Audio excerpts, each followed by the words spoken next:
Now, the impact of the COVID-19 pandemic continues to take toll on the South African economy despite the arrival of the COVID-19 vaccines into the country. The arrival of the vaccines has been welcome, but many industries are brought to their knees due to the impact of the COVID-19 pandemic. Experts have expressed concern as to many people are hesitant to accept the vaccines, and of course, as the country battles against the second wave. Let's have more details of that in this report. Some of the uncertainty around the procurement of vaccines has been dealt with the announcement of several deals signed with vaccine producers. But there is a broader challenge that's raised its head: vaccine hesitancy, people not wanting to be vaccinated. I think we need to do a bunch of things which are quite challenging. We need an education program.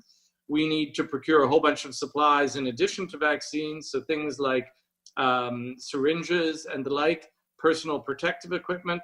We need to train a number of the people who are going to be delivering the vaccinations, because the existing quanta of healthcare professional is not sufficient to do it. And then we need to establish the procedures and the mechanisms for rolling it out.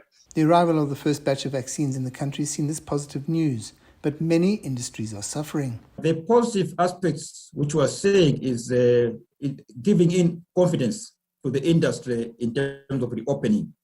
You need to realize that the industry has been operating below capacity because of the following up of the regulations with regard to lockdown measures.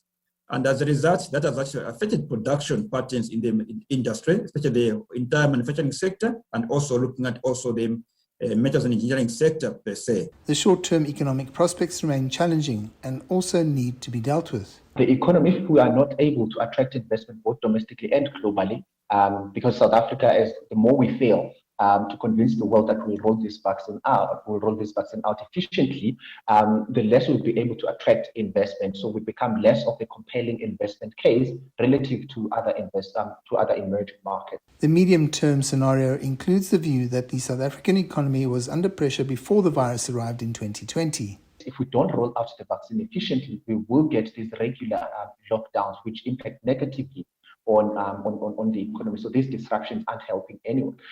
So the implication is that we won't be able to collect enough revenues for the economy to sustain itself. So we will need to go borrow. We need to tap into the global market to borrow and keep the economy afloat. Investors and business people are looking for three things from the South African government. Firstly, they want policy certainty. Then they want those economic plans that have been unveiled to be implemented. And thirdly, they want to understand what's happening in terms of dealing with the coronavirus.